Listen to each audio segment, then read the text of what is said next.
Assalamualaikum warahmatullahi wabarakatuh. Jamaah rahimakumullah. Alhamdulillahi rabbil alamin. Wa bi nasta'inu ala umuri dunya waddin. Asyhadu alla ilaha illallah wahdahu la syarikalah wa asyhadu anna Muhammadan abduhu wa rasuluh la nabiyya ba'dah. Allahumma shalli ala Muhammad wa ala ali Muhammad.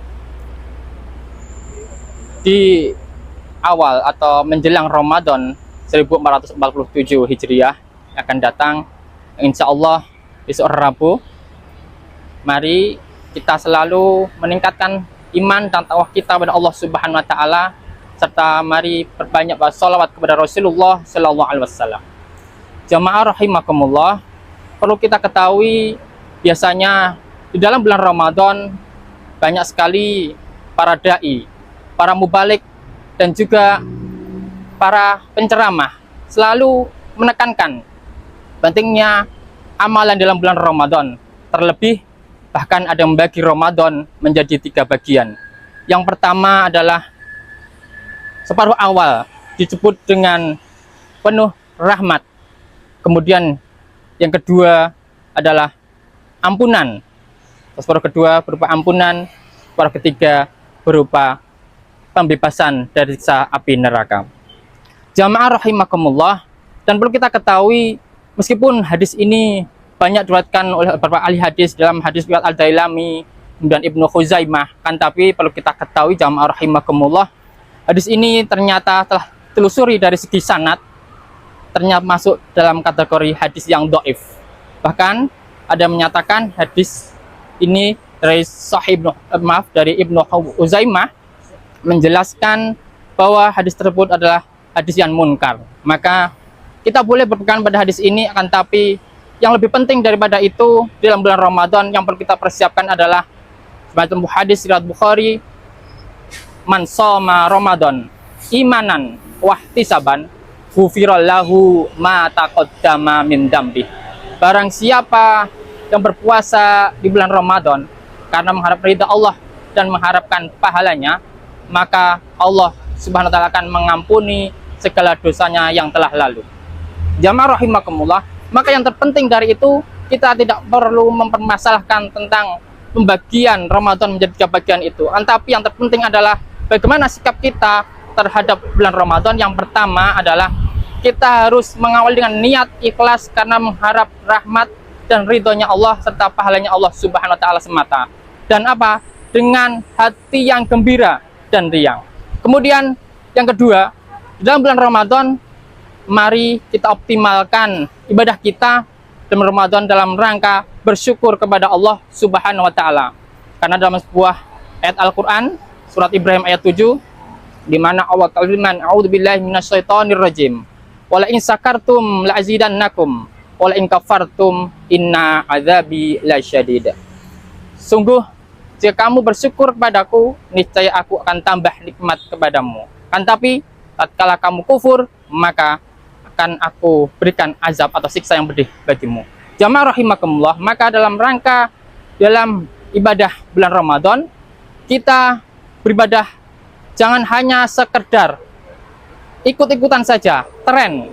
Ini bulan Ramadan, kita ibadah sholat tarawih dan yang lainnya. Tapi sekali lagi, mari dalam bulan Ramadan kita beribadah dalam rangka bersyukur kepada Allah Subhanahu wa Ta'ala. Jamaah rahimakumullah, kemudian yang ketiga yang perlu kita tekankan di dalam menyambut bulan Ramadan adalah terkait dengan hadis-hadis tadi. Tiga, kita perlu memperdalam ilmu seputar Ramadan, baik dari awal Ramadan maupun hal-hal yang dianjurkan dan perlu kita lakukan di dalam bulan Ramadan, serta hal-hal yang perlu kita tinggalkan. Jamaah rahimakumullah, jadi dalam rangka menyambut bulan Ramadan, memang tahun ini akan terjadi beragam perbedaan dalam penentuan awal Ramadan. Kan tapi jamaah rahimakumullah, kita tidak perlu mempermasalahkan hal itu. Yang terpenting sekali lagi, kita siapkan hati kita dengan ikhlas, ridho, dengan hati yang gembira menyambut datangnya bulan Ramadan.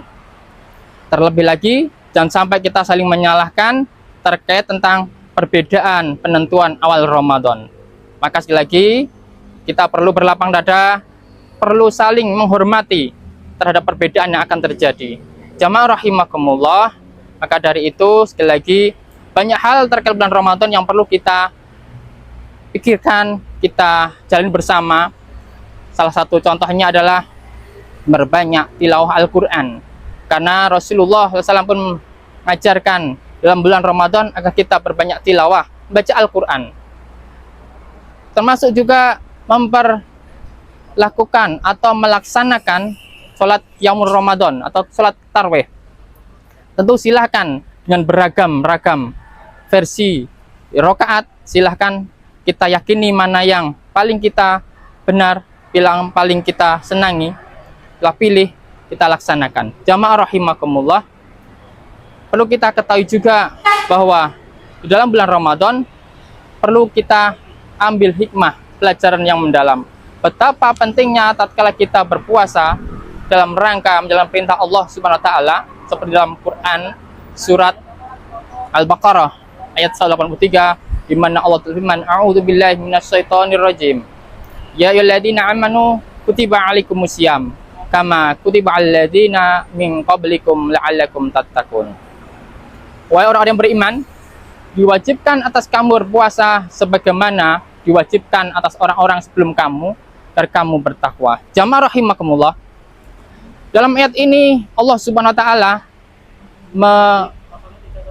menyeru, memanggil bahwa yang dimaksud orang beriman dengan kewajiban menjalankan syariat ibadah puasa itu paling tidak pernah mengucapkan kalimat syahadat ataupun kalimat tahlil.